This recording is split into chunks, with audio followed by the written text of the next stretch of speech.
Hello and welcome to Ahval Podcasts, the home of objective, up-to-date and independent reporting on Turkey. Don't forget to follow our reports through social media, on ahvalnews.com or through our mobile app. Let's get started. Hello and welcome to Hot Pursuit, part of the Ahval News podcast series. Today we are going to speak about the results of the general elections in Greece. And my guest is Yannis Koutsomitis, managing editor of Kappa News and columnist with Elefterotypia Daily and a prominent European Union affairs analyst. Welcome, Yannis. Thank you for having me. Okay, let's talk about these astonishing results. There was a powerful shift of the opposition and also on the ground that we see. It's a tectonic shift in Greece, which is now coming out of the long-term crisis. And this powerful shift, of course, is important to analyze. How significant it is, the result right now for Greece and its relations? Well, it is rather significant. I should say it's like a tectonic shift in Greek political spectrum, because for the last, let's say, not only 4.5 years that Syriza was in power, but also since the zenith of the crisis in the early 10s, like 2011, 2012, when the main political parties collapsed under the aftermath of the bankruptcy of Greece. There were many analyses that said that the old political parties are dead, and there will be new political powers that will come and take over Greece. Well, this did not prove to be correct, mainly for two reasons. One reason was that the Syriza government was not very effective. As a matter of fact, it was not effective at all, because it was elected on very optimistic goals and big promises that they couldn't deliver, that they would bring the end of austerity, there would be a debt relief for Greece, there would be the end of an oligarchic economic system in Greece, there would be equality, many big words. And just few of these promises really materialized. On the other hand, there was a very significant change in the leadership of the Conservative Party. After the very nasty defeat in 2015, there were primaries in the New Democracy Party, and as a surprise to many, Kyriakos Mitsotakis won that primary campaign and became the leader of a New Democracy. At that moment, many observators and many analysts in Greece saw what would come in the next years, because Mitsotakis was not the type of the old guard, the old establishment person who would continue on the same path of the previous leaders of the Conservative Party. He was raised and studied in the States. He had an international mentality. He didn't have a past of clientelism and nepotism and many of these diseases that were prominent in the old guard and old establishment way of doing politics. So there was some kind of hope among some analysts that we could see some change. It didn't materialize from the beginning in the conscience of the people, because many Greeks could not see the difference between Kyriakos Mitsotakis and any other politician from New Democracy. And also there was a stiff campaign from Syriza portraying Mitsotakis as same as the others, even more corrupt, etc., etc. He was the son of the ex-prime minister who was a liberal, and many, many other things. But slowly and a very organized campaign and good organizing committee he managed to gather at the New Democracy Party, Mitsotakis, gained confidence mainly among the centrists of Greece. Not so much from the right wing or the hard right of his party, but mainly he won over centrists and even some center-left people who said, okay, this may be a party that presents the old right and some reactionary powers and old establishment, etc. But this guy could make a change. Mm-hmm. And so it's not like the old New Democracy is coming back to power. No, it's not like that at all. It's like the old vehicle of a right-wing party, but a new driver, a new manager, and a whole new idea of how to conduct politics. And that was very, very prevalent in yesterday's revelation about the cabinet members. Powerful shift indeed. And one Yes. important aspect, of course, astonishing one, that the Golden Dawn is now out of the constellation of the parliament. Yes, exactly. Why? The other, I will explain that, but let me just add one thing, which I think it's important. One of the main narratives of Tsipras 2015, when he did that big uturn, the famous Kolotumba, and compromised with the creditors, etc., was that, okay, it was a compromise, it was not bad as we, not very bad, but at the end of the program, 2018, we'll come out of the woods, the bailout agreements will finish, and Greece can prosper again and become a sovereign country. Well, this narrative, to my understanding, became his own trap, because once Greece became sovereign at the summer of 2018 and showed that it must compete with all the other normal countries in the Eurozone, European Union, also international arena, then people realized, what do we need these left-wing extremists that they even not very good in delivering everyday governance. So as long as there was a crisis, a radical party was maybe a good idea for some parts of the people, or many parts of the people. But once Greece became a normal country again, it was out of, like a fish out of the water, to have a radical party run a normal country. So Mr. Tsipras realized that he had to transform his radical left party into a more moderate party, but there was stiff resistance from within his party.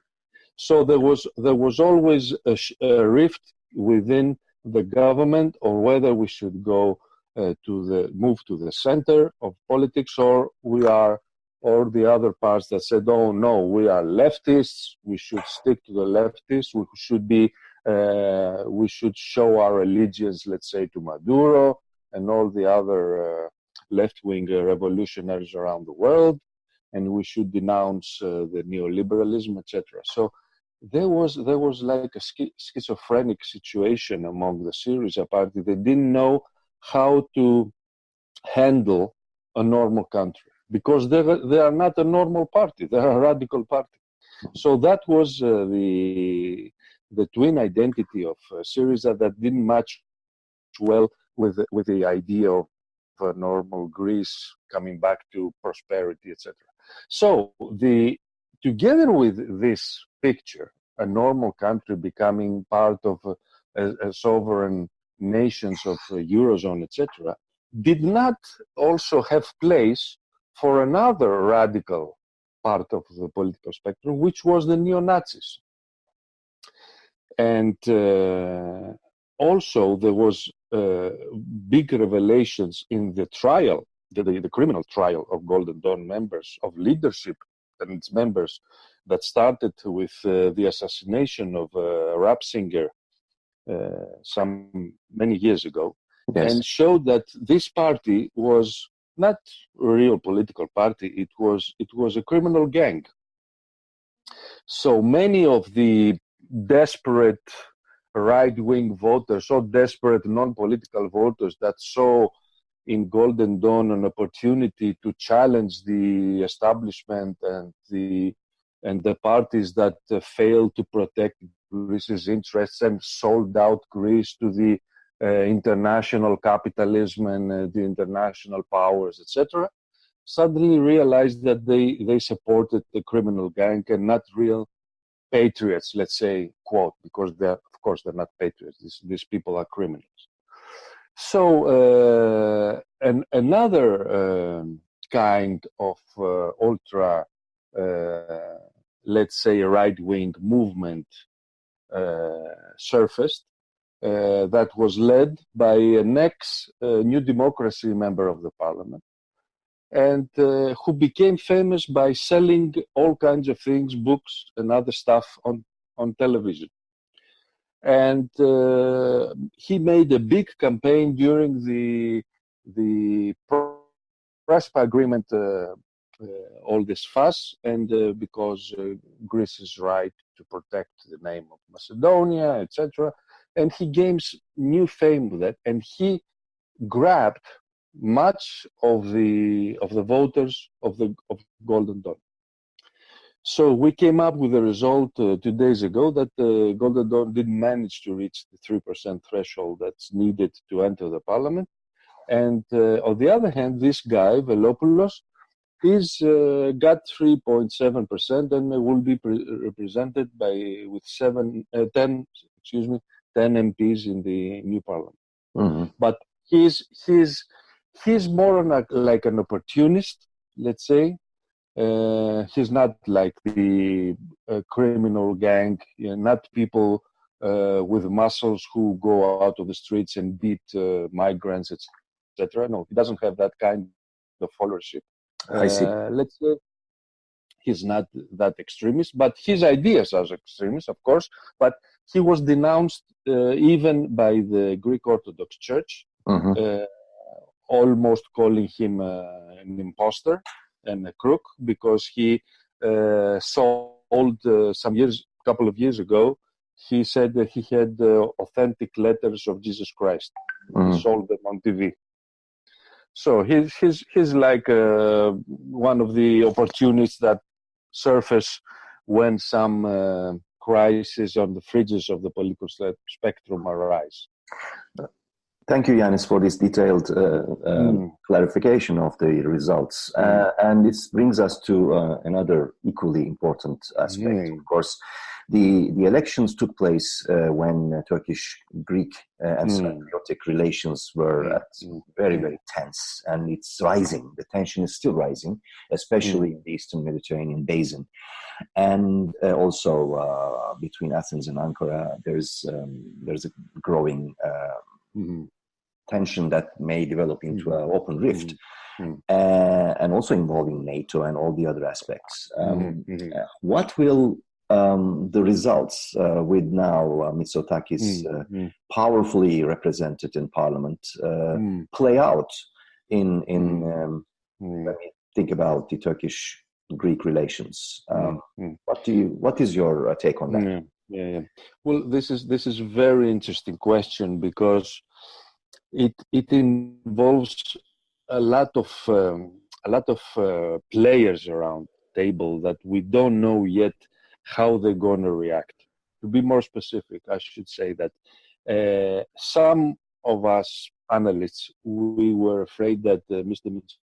Mitsotakis would choose for the post of the foreign minister someone more, let's say, nationalist, with a nationalist profile. Instead, he made the decision to have Nikos Dendias as foreign minister, who has, let's say, a more moderate approach.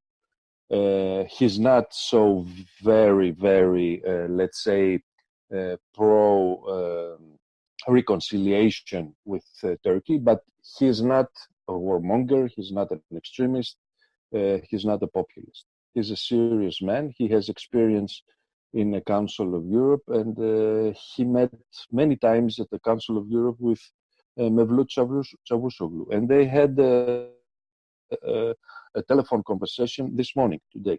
And I think he is someone who could be, let's say, a more serious approach between the more hardline part of the New Democracy, that there are people, voices in the New Democracy Party that want a more, let's say, nationalist approach on the Greek-Turkish relations, and also another bridge with the more moderate part of New Democracy that are more open to facilitating dialogue with Turkey in order for maybe finding a framework on how to fix the problems between the two countries. So the first initial signs of the new governments indicate that there will be some careful steps regarding the Greek-Turkish relations. We don't expect to have nasty surprises. The problems will arise. We'll tread carefully. Yes, the problems, the big problems, will arise if there will be drilling by the Turkish ships outside of the Cypriot economic zone and closer to the Greek islands, especially Castellorizo. I'm not aware of the Turkish word of Castellorizo. Maize. There is It's big sensitivity about that area. If the current situation remains as the picture as we see it now, that means the first one of the drilling ships that is west of Paphos continues its drilling, and the second, Yavuz, which is now coming on the east side of the island. There will be, of course, I expect some measures from the European Union, but I don't see a big danger or a big risk of escalation or even a military confrontation regarding that. The big disappointment to me is that all this very, very misfortunate situation is diminishing the chances of a solution on the Cyprus issue, because we have seen moves also from the Turkish Cypriot side. They are angry, and I understand some of their anger because they are left out of the deal with the gas. And on the other side, also the Greek Cypriot side is angry because they see that Turkey is not backing down on its threats to impose its rights on Cyprus. The problem is the voices of reason are losing ground. This is my sense. And we need to find ways on how to face a reality that is building day by day. I understand I have very much understanding for the Turkish Cypriot demand to have a political equality on a solution. But if we look at other countries that have similar problems, like in Bosnia or Belgium, it is a very complicated situation. And when there is mistrust and you have political equality, you end up with situations like Bosnia. Belgium is a bit better because there is a king and they've been together for centuries. Okay, it's not that, but two nations that have fought with each other and they have to share the same rights on political rights. I'm a bit pessimistic about that. But not to talk too much about that, I'm concentrating on the situation on Eastern Mediterranean.